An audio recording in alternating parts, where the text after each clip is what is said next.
Assalamualaikum dan salam sejahtera. Bertemu lagi pada video PDPC kali ini.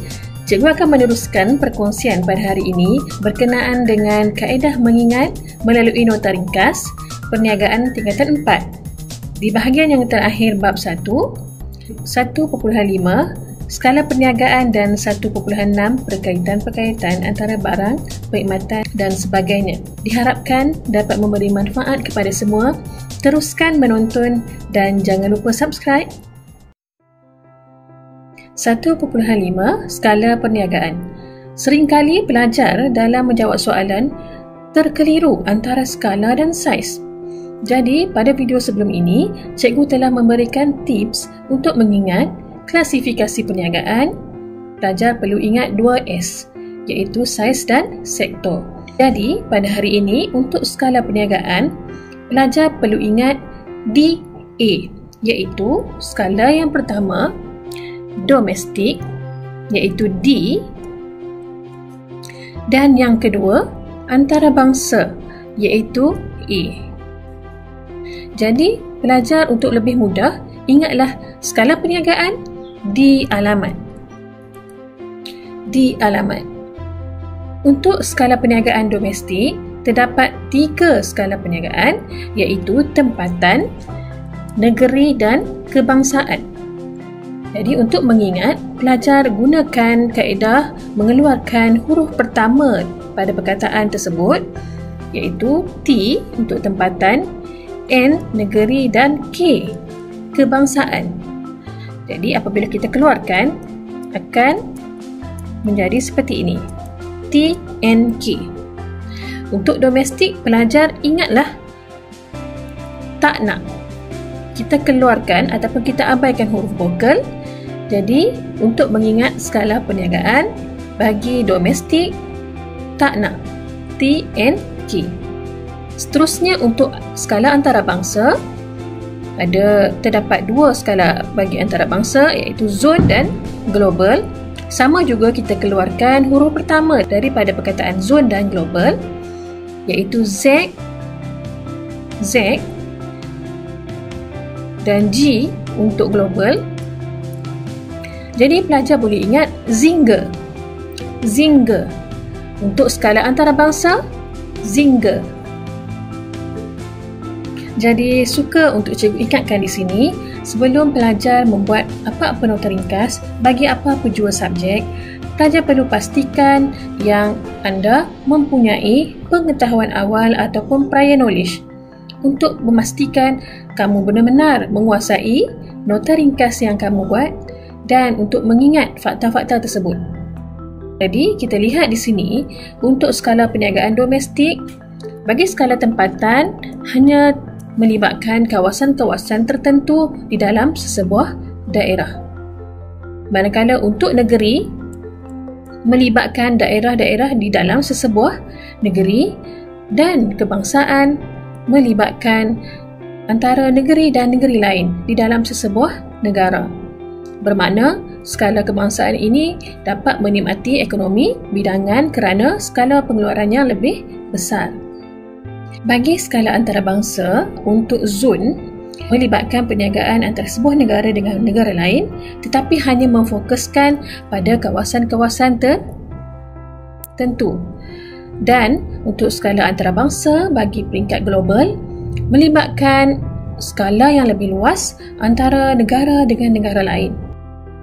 Kita ke subtopik seterusnya, 1.6 berkaitan antara penawaran barang dan perkhidmatan, bentuk pemilikan, klasifikasi dan skala perniagaan. Jadi perkara-perkara ini adalah saling berkait antara satu sama lain.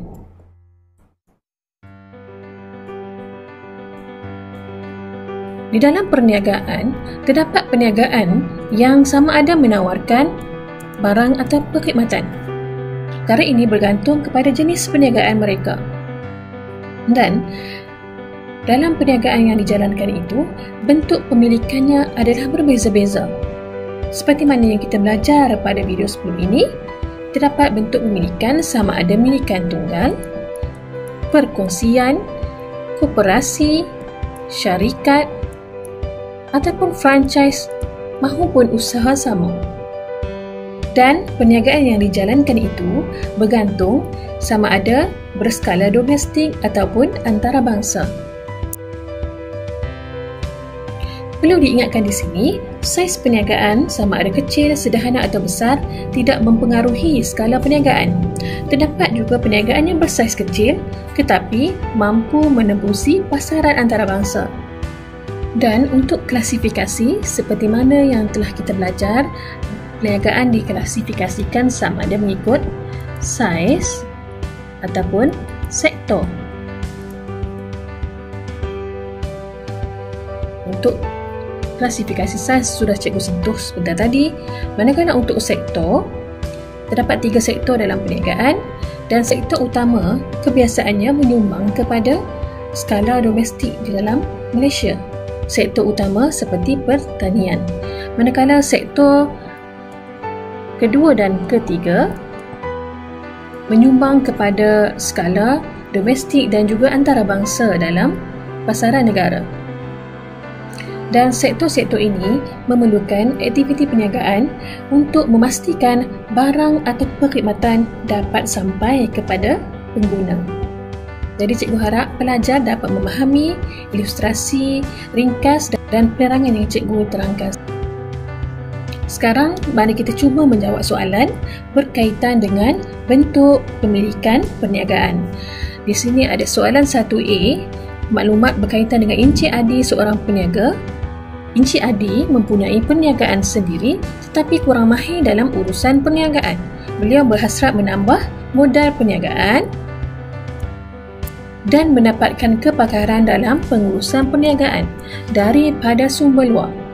Nyatakan bentuk perniagaan yang akan dipilih oleh Encik Adi dan huraikan kelebihan perniagaan ini kepada Encik Adi. Jadi pelajar tentukan kata tugas dalam soalan dan pastikan anda alert ataupun anda cakna tentang peruntukan markah yang diberikan. Jadi, jika kita lihat di sini, bentuk perniagaan yang akan dipilih adalah perkongsian. Kerana Encik Adi telah mempunyai perniagaan sendiri dan beliau ingin menambah sumber modal dan juga ingin mencari kepakaran daripada sumber luar. Jadi kita lihat cadangan jawapan. Jadi kita lihat cadangan jawapan di sini ataupun format jawapan. Bentuk perniagaan yang dipilih ialah perkongsian satu markah. Kelebihan perkongsian, pelajar perlu nyatakan fakta dan huraian.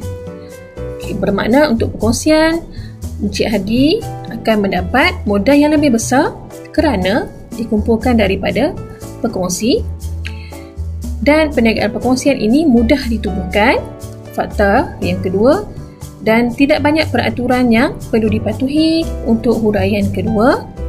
Fakta ketiga, berkongsi kepakaran, dan huraian ketiga, gabungan tenaga perkongsi dapat menambah pengetahuan atau kepakaran atau pengalaman.